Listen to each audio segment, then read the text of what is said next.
नमस्कार मित्रांनो, आपल्यासोबत आपल्या व्हिडिओमध्ये आजचा व्हिडिओ आपला असा आहे की आपला भारतामध्ये बऱ्याच जणांच्या बॉडीमध्ये विटॅमिन B12ची कमतरता होते आणि विटॅमिन B12 कमी असल्यामुळे आपल्याला खूप काही आजार होतात. त्यामध्ये सगळ्यात प्रथम म्हणजे आपल्याला लय थकवा जाणवतो किंवा आपल्या चेहऱ्यावर पिंपल्स येतात किंवा चेहऱ्यावरती डार्क स्पॉट यायला सुरुवात होते. तर आजच्या व्हिडिओमध्ये मी तुम्हाला सांगणार आहे की विटॅमिन डी कसा बॉडीमध्ये कसा वाढवायचा आणि कोणते असे उपाय की जेणेकरून तुमच्या अगदी सहजपणे विटॅमिन B12 वाढत. ते व्हिडिओ आता शेवटपर्यंत पहा, खूप माहितीपूर्ण व्हिडिओ आहे.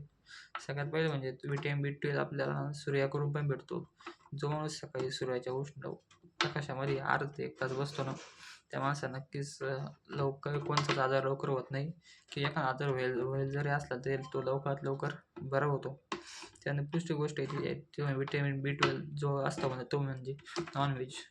जे माणसं आपली मासे खातात किंवा नॉनव्हेज खातात असतात, चिकन खातात, त्या चिकनमध्ये सुद्धा नॉनव्हेजमध्ये सुद्धा खूप विटॅमिन B12 असतं.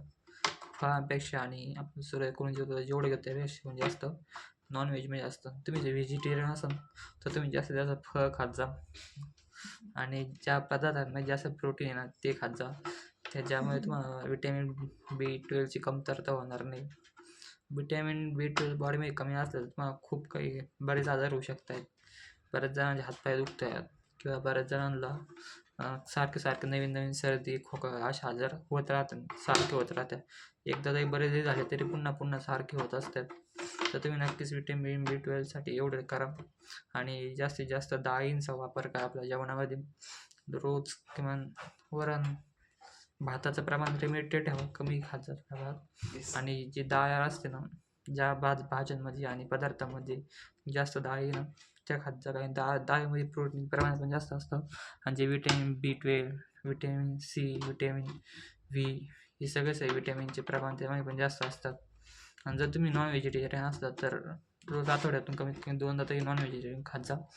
आणि जर सकाळी तुम्ही नाश्त्यामध्ये अंडे जर खाल्ले ते अगदी चांगलं असतं. त्यामुळे तुम्हाला बरेच फायदे होतात.